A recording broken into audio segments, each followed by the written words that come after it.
Selamat datang kembali di pembahasan mendalam kita. Hari ini kita akan membongkar sesuatu yang kelihatannya rumit tapi sebenarnya sangat fundamental, yaitu soal kepemilikan dan pengendalian di dunia agribisnis. Anda sudah mengirimkan materi yang sangat padat, dan tugas kita sekarang adalah menyulingnya.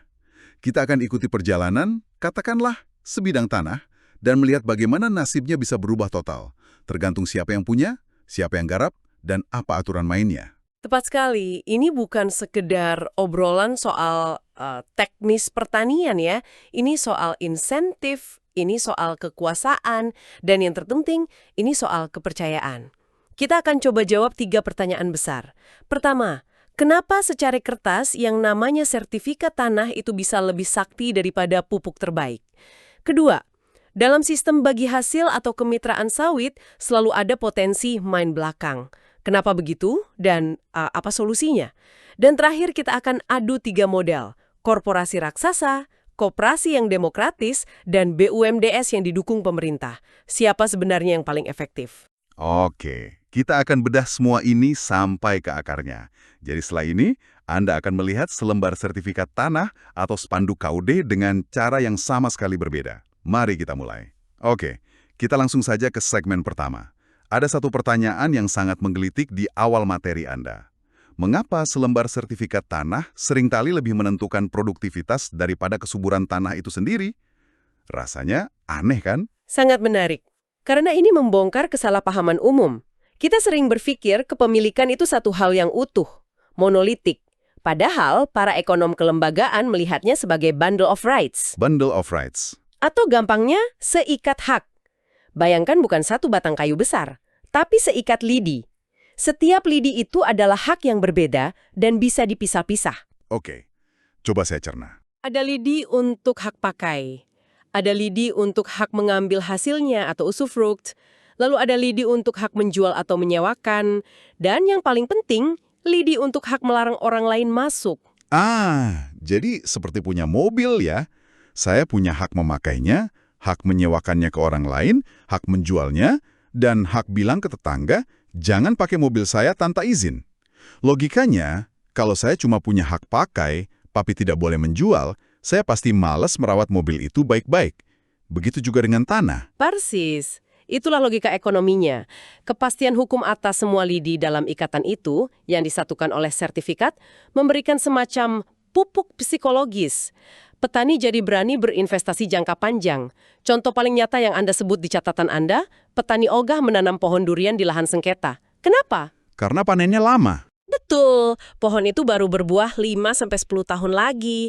Kalau tidak ada jaminan dia yang akan memanen hasilnya atau usufruknya, buat apa capek-capek menanam? Akibatnya yaitu pasar lahan menjadi suboptimal. Masuk akal. Jadi, kepemilikan itu bukan sekedar status, tapi satu set insentif yang lengkap. Nah, setelah kita paham soal hak-hak individu ini, apa yang terjadi kalau kita bandingkan tanah milik pribadi dengan, katakanlah, padang rumput milik bersama? Pertanyaan yang bagus, itu membawa kita langsung ke masalah efisiensi dan tragedi yang bisa timbul saat ikatan lidi itu tidak jelas pemiliknya siapa. Apa kesamaan antara padang gembala yang jadi gundul dan, maaf, toilet umum yang jorok? Haha, oke. Keduanya adalah korban dari tragedi milik bersama atau tragedy of the commons. Ini konsep klasik. Kalau diibaratkan seperti kerja kelompok waktu sekolah ya, selalu ada 1-2 orang yang kerjanya sedikit, tapi dapat nilai yang sama. Itulah free rider. Betul sekali, penunggang bebas. Akibatnya, yang rajin pun lama-lama jadi malas. Mikir, ngapain saya kerja keras kalau hasilnya dibagi rata? Upaya jadi encer gitu kan? Analogi yang sempurna. Dalam rezim hak milik pribadi, setiap tetes keringat Anda 100% kembali ke Anda. Kalau Anda memupuk lebih banyak, hasilnya 100% milik Anda. Insentifnya maksimal. Tapi di padang rumput milik bersama, setiap peternak berpikir, kalau saya tambah 1 sapi lagi, saya dapat semua keuntungan dari sapi itu. Tapi kalau rumputnya habis, kerugiannya kan ditanggung semua peternak. Semua orang berpikir begitu dan akhirnya padang rumputnya hancur. Itulah inti tesis Gareth Hardin. Dan ini bukan cuma teori di padang rumput. Materi Anda mengutip studi Denninger dan Bayerly tahun 2012 soal investasi pertanian skala besar. Bagaimana kaitannya? Kaitannya erat sekali. Studi itu menunjukkan bahwa korporasi besar yang masuk ke suatu daerah untuk membuka ribuan hektar lahan seringkali gagal total. Kenapa? Karena mereka menganggap tanah itu kosong atau milik negara. Padahal secara informal sudah menjadi milik bersama masyarakat adat setempat. Ketika hak-hak komunitas ini diabaikan, ya terjadilah konflik, sabotase, dan apa yang disebut land grabbing. Efisiensi traktor dan modal besar dari korporasi jadi sia-sia karena fondasi kelembagaannya rapuh. Nah, dari hak milik yang jelas, mari kita geser sedikit ke situasi di mana pemiliknya ada, tapi dia menyuruh orang lain untuk menggarap lahannya.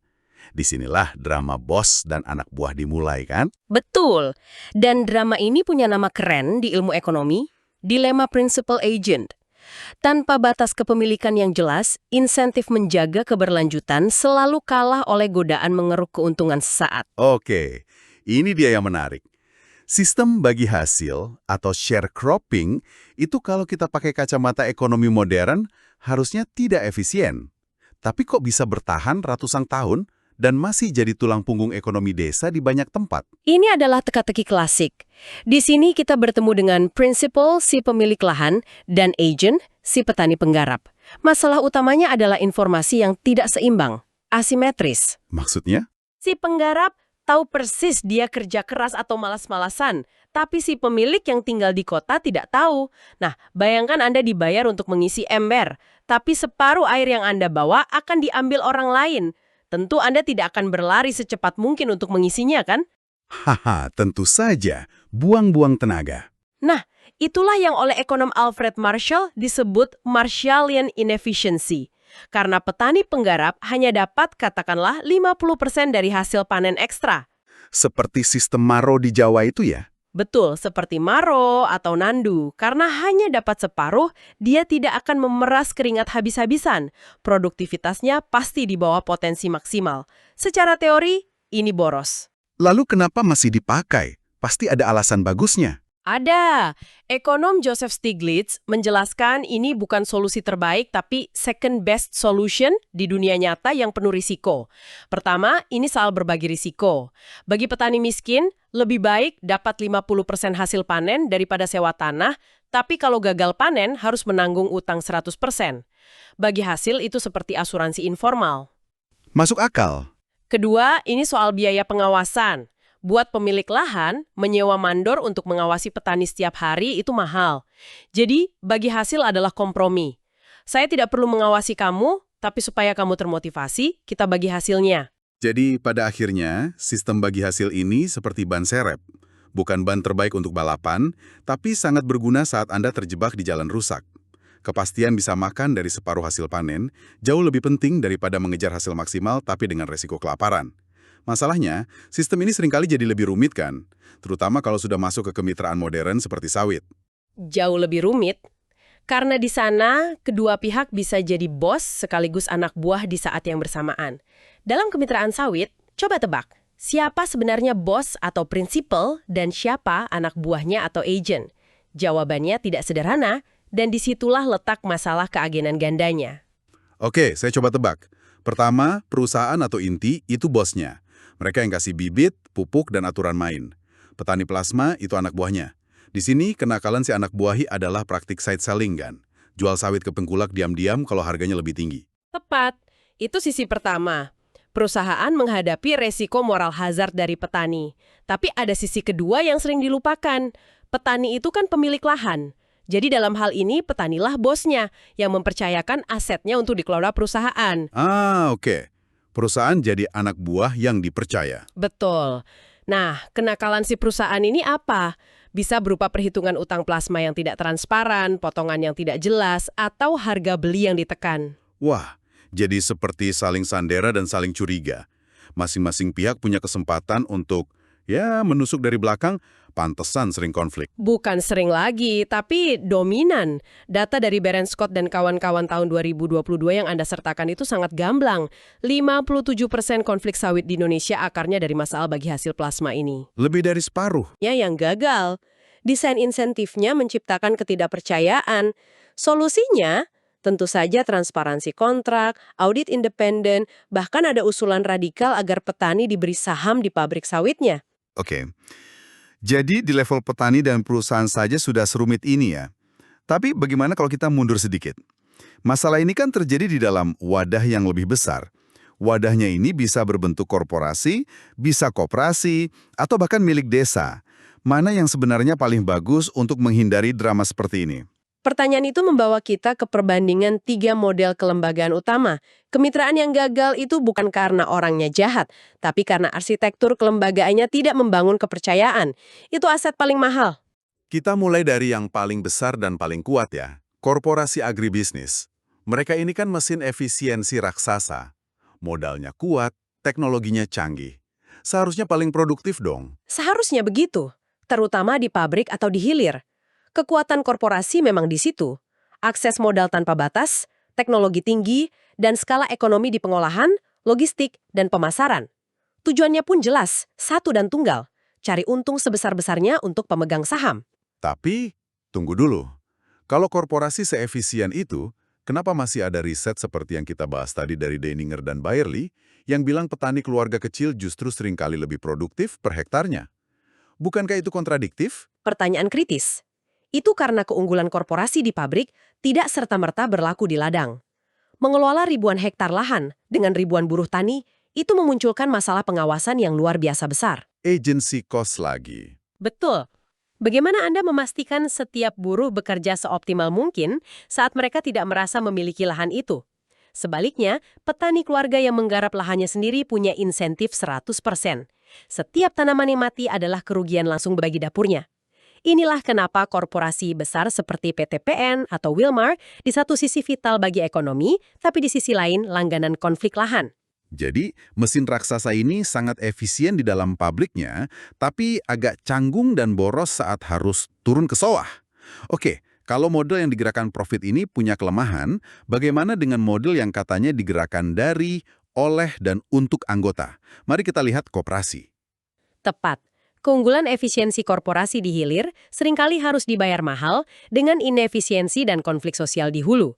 Fondasi koperasi itu adalah demokrasi. Satu anggota, satu suara. Tapi ironisnya, prinsip yang mulia inilah yang sering jadi penghambat terbesar kemajuan bisnisnya. Saya coba pahami. Keunggulan koperasi jelas. Kalau petani jual sendiri-sendiri, pasti harganya ditekan tengkulak. Kalau bareng-bareng lewat koperasi, posisi tawarnya lebih kuat. Tapi, apa maksudnya demokrasi jadi penghambat? Bayangkan Anda dan 100 teman mau buka restoran. Setiap keputusan, mulai dari warna cat sampai menu, harus diputuskan lewat voting. Prosesnya pasti lama sekali kan? Dan hasilnya seringkali kompromi yang tidak memuaskan siapapun. Itulah yang disebut the democracy dilemma. Dunia bisnis butuh keputusan cepat, berani ambil resiko. Struktur demokrasi koperasi secara alami lambat dan cenderung menghindari resiko. Ah, iya. Belum lagi ada masalah lain. Materi Anda menyebut ada konflik tujuan. Maksudnya bagaimana? Pakai 2 topi. Sebagai pemilik, dia mau koperasi untung besar biar dapat SHU yang tinggi. Tapi sebagai pengguna, dia mau harga pupuk dari koperasi semurah mungkin dan harga jual panennya setinggi mungkin. 2 kepentingan ini kan bertolak belakang. Akibatnya, manajemen jadi serba salah. Ditambah lagi masalah free rider tadi dan kesulitan merekrut manajer profesional. Tidak heran studi dari Fitriani dan Sutarni di Lampung menunjukkan kinerja koperasi petani lada rata-rata hanya sedang-sedang saja. Jadi, koperasi ini ideal secara sosial, tapi terseok-seok secara bisnis. Nah, di antara korporasi yang fokus profit dan koperasi yang terlalu demokratis, ada pemain ketiga yang muncul dari desa. BUMDes. Betul. Koperasi yang sukses adalah yang bisa menyeimbangkan idealisme sosial dengan disiplin bisnis. Kalau salah satu timpang, ia akan lumpuh karena prosesnya sendiri. BUMDes ini kan amanat undang-undang, dapat suntikan dana desa, dan tujuannya mulia. Tapi apakah semua itu cukup? Jadi BUMDes ini seperti anak yang dapat uang saku dari orang tua ya. Ada modal, tapi jadi manja dan kurang berani ambil risiko sendiri. Analogi yang cukup tajam, tapi ada benarnya. Kelebihan BUMDes jelas. Ia dapat modal awal dari pemerintah, punya legitimasi kuat di komoditas, dan bisa mengisi celah pasar yang tidak dilirik swasta. Ia punya misi sosial. Tapi penyakitnya juga khas kan. Dari materi Anda saya catat ada 3. Pertama, intervensi politik. Pengurusnya seringkali orangnya Pak Kades, bukan karena paling jago bisnis. Kedua, ketergantungan. Karena ada dana desa, jadi kurang greget cari untung dari pasar. Ketiga, birokrasi. Aturannya kaku seperti instansi pemerintah, jadi susah lincah. 3 penyakit itu merangkum tantangannya dengan baik. Tentu ada pengecualian. Kisah sukses BUMDes Tirta Mandiri di Ponggok, Klaten menjadi contoh legendaris. Kuncinya apa? Manajemen yang profesional dan independen, serta fokus pada potensi unik desa, bukan sekedar meniru program dari atas. Menarik. Jadi kita sudah punya potret 3 pemain ini. Si raksasa korporasi, si demokratis koperasi, dan si anak desa BUMDes. Sekarang, mari kita taruh mereka bersebelahan dan bandingkan langsung, kepala ke kepala. Tepat. Kekuatan terbesar BUMDes, dukungan negara, dan akar komunitas bisa jadi kelemahan terbesarnya jika tidak diimbangi dengan kemandirian dan profesionalisme. 3 institusi, 3 DNA yang berbeda. Dan DNA ini menentukan segalanya. Siapa pemiliknya, apa tujuannya, dan bagaimana cara mereka mengambil keputusan. Oke, kita mulai dari DNA paling dasar. Kepemilikan. Korporasi jelas, pemiliknya investor swasta. Koperasi, pemiliknya adalah anggotanya sendiri. Nah, BUMDes ini unik. Pemiliknya komunal, yaitu desa sebagai satu kesatuan. Artinya, arah bisnis korporasi ditentukan pemegang saham, arah koperasi ditentukan rapat anggota, dan arah BUMDes bisa sangat dipengaruhi oleh kepala desa. Dari kepemilikan, kita turun ke tujuan. Ini yang paling membedakan. Korporasi tujuannya tunggal dan tajam. Cari untung. Titik. Jelas. Koperasi dan BUMDes tujuannya ganda, atau sering disebut keranjang. Koperasi harus menyejahterakan anggota, BUMDes harus cari untung untuk kas desa sekaligus melayani masyarakat. Tujuan ganda ini sering bikin pusing. Mana yang mau diprioritaskan? Dan terakhir, tata kelola atau cara pengambilan keputusannya. Korporasi itu hierarkis, seperti militer. Cepat, efisien. Koperasi, seperti yang kita bahas, demokratis. Partisipatif, tapi lambat. Sedangkan BUMDes itu semi-birokratis, campur aduk antara logika bisnis dan logika politik desa. Nah, 3 DNA struktural ini akan langsung kelihatan hasilnya saat kita lihat kinerja mereka di lapangan, lengkap dengan kelebihan dan kekurangannya. Jadi, DNA sebuah institusi itu seperti cetak biru yang menentukan apakah ia akan jadi sprinter yang lari kencang sendirian, rombongan maraton yang solid, atau penjaga gawang yang fokus mengamankan wilayahnya. Oke, sekarang kita bawa perbandingan ini ke lapangan. Di arena mana masing-masing jagoan ini menang, dan apa harga yang harus mereka bayar?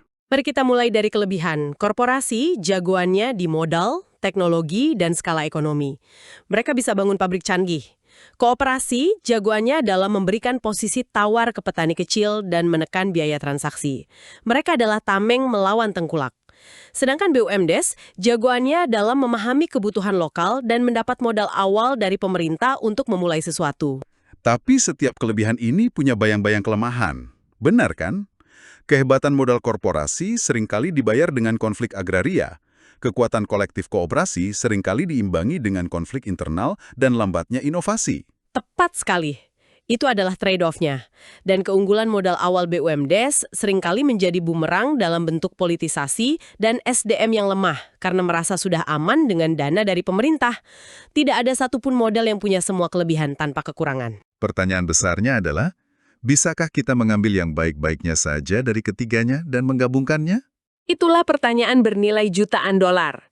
Bisakah kekuatan ketiganya disatukan untuk menciptakan sinergi, bukan malah menciptakan monster yang lebih rumit? Jadi, jika tidak ada satu resep tunggal yang manjur, bagaimana kita merancang sebuah ekosistem agribisnis yang efisien sekaligus adil? Jawabannya bukan memilih satu juara, tapi menjadi seorang konduktor orkestra. Konduktor orkestra, saya suka metafora itu. Artinya, tidak ada satu ukuran untuk semua. Bentuk yang paling pas sangat tergantung konteksnya. Materi Anda menyajikan ide model sinergi. Contohnya seperti apa? Misalnya sinergi koperasi dengan korporasi. Koperasi mengorganisir petani, memastikan hak-hak mereka, sementara korporasi membawa teknologi dan akses pasar. Ini bisa menjadi model kemitraan inti plasma yang ideal. Atau sinergi koperasi dengan BUMDes di level desa. BUMDes fokus pada infrastruktur dasar seperti jalan atau irigasi, sementara koperasi fokus pada bisnis produksi dan pemasaran. Perannya jelas. Dan titik temu dari semua sinergi ini adalah pembangunan pedesaan yang berkelanjutan. Kalau begitu, apa 3 hal paling penting yang harus dilakukan pemerintah sebagai konduktor orkestra ini? Ada 3 fondasi yang tidak bisa ditawar. Pertama, tegakkan aturan main soal hak properti. Ini dasar untuk mengurangi konflik. Kedua, dorong profesionalisme manajemen, terutama untuk koperasi dan BUMDes. Dan ketiga, buat regulasi kemitraan yang adil, buat aturan yang melindungi pihak yang lebih lemah, yaitu petani, dari praktik kontrak yang tidak transparan. Kerangka analisis ini benar-benar kuat. Kita tidak lagi hanya melihat, oh ini korporasi, ini koperasi, tapi kita bisa membedah DNA-nya dan bahkan merancang arsitektur yang lebih baik ke depan. Tepat, kunci pembangunan agribisnis bukanlah memilih biola atau trompet sebagai instrumen terbaik. Kuncinya adalah menciptakan sebuah orkestra, di mana korporasi, koperasi, dan BUMDes bisa memainkan nadanya masing-masing secara harmonis. Jadi, apa intinya? Kita sudah membedah kepemilikan bukan sebagai batang kayu utuh, tapi seikat hak. Kita lihat bagaimana informasi yang timpang menciptakan kenakalan dalam sistem bagi hasil hingga kemitraan sawit. Dan kita sudah membandingkan DNA dari 3 pemain utama, korporasi, koperasi, dan BUMDes. Intisari utamanya adalah desain kelembagaan itu segalanya.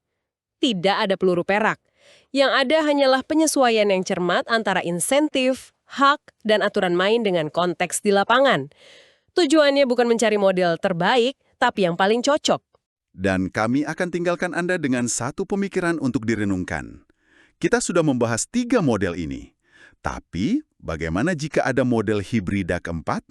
Bayangkan sebuah BUMDes yang profesional mendirikan unit usaha berbentuk koperasi untuk warganya. Koperasi ini kemudian membuat perusahaan patungan dengan korporasi, tapi dengan syarat. Sebagian saham perusahaan itu harus dimiliki oleh desa. Mampukah struktur sekompleks itu menambal kelemahan masing-masing model, atau justru akan ambruk karena terlalu rumit? Sebuah pertanyaan untuk Anda eksplorasi lebih lanjut. Terima kasih telah menyimak pembahasan mendalam ini.